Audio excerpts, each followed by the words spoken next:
Hi, I'm Rob from B&H, and if you've been trying to improve your in-camera DSLR audio, we have a product you might want to consider, the Beachtek DXA-SLR ULTRA 2-channel active XLR adapter. This versatile little box mounts right to your camera rig and allows you to record all kinds of different audio sources to your DSLR camera's audio tracks. XLR mics, wireless systems, the feed from a mixer, you name it. Let's check it out. The DXA-SLR ULTRA is quite similar to the now discontinued DXA-SLR Pro that we checked out a while back, except this new Ultra version loses the AGC Disabling function and adds a rail system. The small, solidly built chassis has a protective rubberized coating and can mount to a tripod via the 1/4-20 thread, and then the 1/4-20 screw at the top screws right into the bottom of your DSLR's 1/4-20 thread, allowing you to attach your camera. In addition, as I mentioned, the DXA-SLR ULTRA features a detachable rail system as well, with 2 threaded 3-inch rods, allowing you to attach additional gear to your rig, like a matte box or a follow focus, for example. With the 9-volt battery that powers it, the DXA-SLR ULTRA weighs 1.2 pounds without the rail system. Using the rails brings the weight up to 1.8 pounds. If you're not using phantom power, typical battery life is about 3 hours with an alkaline battery, but with a lithium battery, you'll get about 8 hours. So now that we know how it fits into your rig, how does it work? Well, as I said, the DXA-SLR ULTRA is an active XLR adapter. DSLR cameras typically only offer a 3.5mm microphone input jack, so if you want to plug in a mic that outputs to an XLR connection, this box allows you to do that. On the side of the box are 2 Neutrik combo XLR 1/4-inch input connections. This is obviously where you plug in your XLR mics or wireless receivers, or maybe the stereo feed from a live soundboard, say if you're filming a musical performance, for example. It's quite straightforward, really. The left input will feed the camera's left audio channel, while the right feeds the camera's right channel.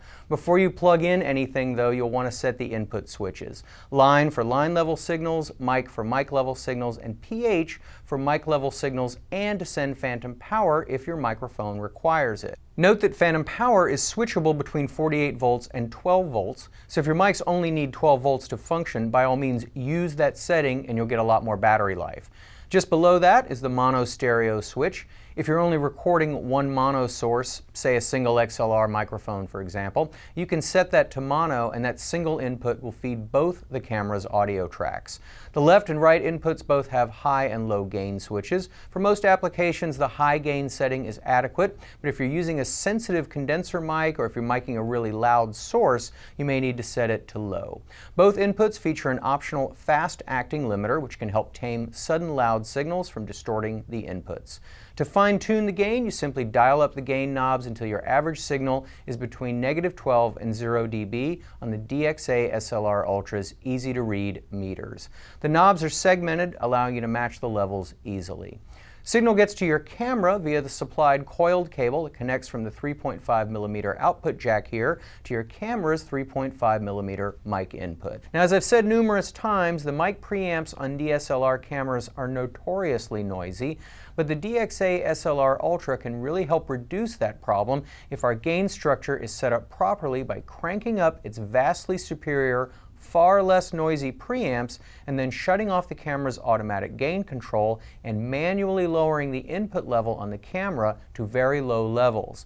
And I mean really low. On a Canon camera, I usually have the input level at 1 click above off. For monitoring, there's a mini headphone jack with volume knob and a record play switch. In record, you're listening to the audio from the DXA-SLR ULTRA's inputs, while the play mode allows you to hear playback from the camera if you connect the included mini to RCA adapter cable from the camera's AV out to the DXA's monitor in jack.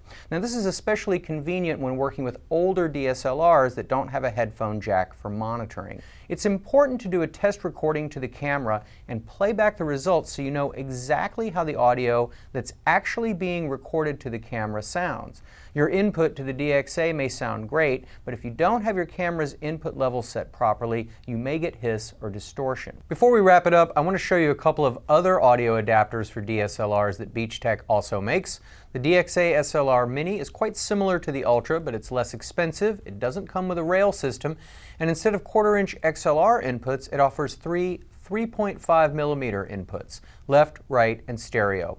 Other than that, the controls are basically identical to the Ultra, although there is no line level option on the inputs since it's designed for mic level signals only, and there's no phantom power option since there are no XLR inputs. One thing it does offer that the Ultra does not is an automatic gain control disabling switch.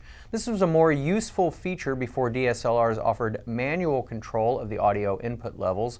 Newer models offer manual control, and most older models offer a firmware update for manual audio control. But if for some reason your camera doesn't allow you to set the input levels manually, engaging this function sends a 20 kHz pilot tone to the left channel only, and that fools the camera into disengaging the AGC.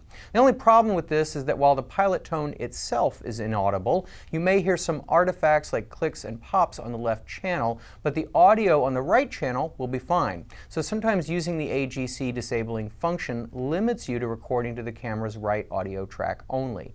Again, most DSLR cameras allow you to set the audio inputs manually these days, so for most users this won't be an issue. The DXA-SLR pure passive audio adapter is quite similar, but instead of XLR mics, it's designed only to allow you to record mixing boards and wireless mic systems to your camera's audio tracks.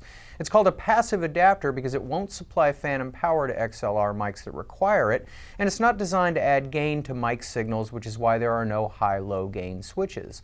Also, the inputs don't feature limiters. Other than that, it's quite similar to the Ultra.